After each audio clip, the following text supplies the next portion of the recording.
Ubushinjacyaha bw'urwego mpuzamahanga rwashyiriweho gukora imirimo nsigarira y'inkiko mpanabyaha IRMCT bwagaragaje ko ibihugu bihana imbibi n'Ubuholandi biri gushyirwaho igitutu kugira ngo bakire Kabuga Felicien ukekwaho uruhare muri jenoside yakorewe Abatutsi mu 1994. Tariki ya 7 Kanama 2023 abacamanza ba IRMCT bafashe umwanzuro wo guhagarika urubanza rwa Kabuga basobanura ko adafite ubushobozi bwo kuburana bitewe n'uburwayi afite burimo bwo kwibagirwa.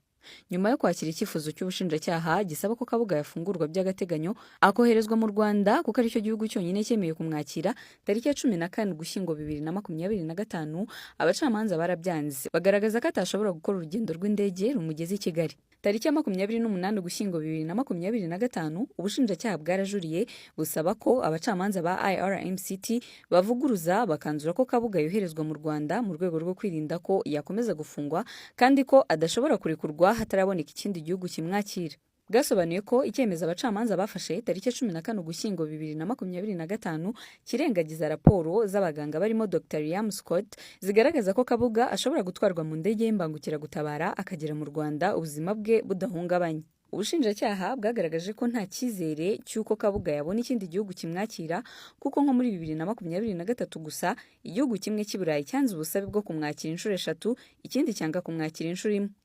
Kuba Kabuga akomeje gufungirwa muri kasho ya IRMCT irirahe mu Buholandi nabyo bikomeza guhombya uru rwego. Ubushinjacyaha bwasobanuye ko Kabuga n'abandi bantu 3 barufungiwemo barutwara miliyoni 2 z'amadolari buri mwaka. Icyemezo giheruka cy'abacamanza bari bayobowe na Ian Bonomi cyasabaga ibihugu by'i Burayi byanze kwakira Kabuga ko byakwisubiraho. Ubushinjacyaha buyobowe na Serge Bramets bwagaragaje ko iki ari igitutu.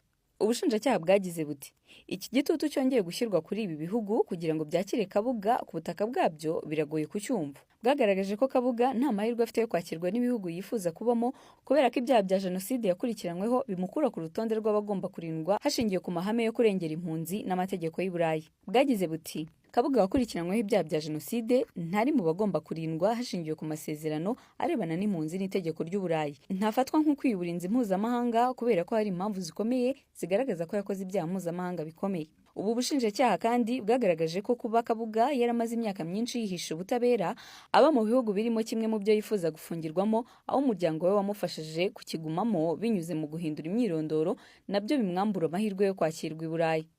Ubushinjacyaha bwibukije abacamanza ko umwanzuro wafashwe mu myaka 2 ishize wo kutaburanisha Kabuga wasobanuraga neza ko kurekurwa by'agateganyo kwe kwihutirwa, bityo ko akwiye gukorwa ibishoboka agafungurwa akoherezwa mu Rwanda. Bwagize buti inyandiko igaragaza neza ko u Rwanda ari bwo buryo bwonyine nyakuri bwashoboka kandi ko indege y'imbangukiragutabara ishobora kumugezayo nta kibazo. Urugereko rw'ubujurire rwa IRMCT rwasabwe kwinjira muri iyi dosiye rukaba rwafata icyemezo cyo kurekura Kabuga by'agateganyo kugira ngo yoherezwe mu Rwanda cyangwa se rugashyikiriza perezida w'uru rwego Graciela Gati Santana iyi dosiye kugira ngo ayifateho umwanzuro ashingiye ku bubasha ahabwa n'amategeko.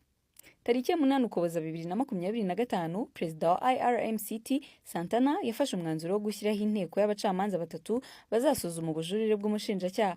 Aba ni Carmel Egias, Baton Hall na Liu Dacon.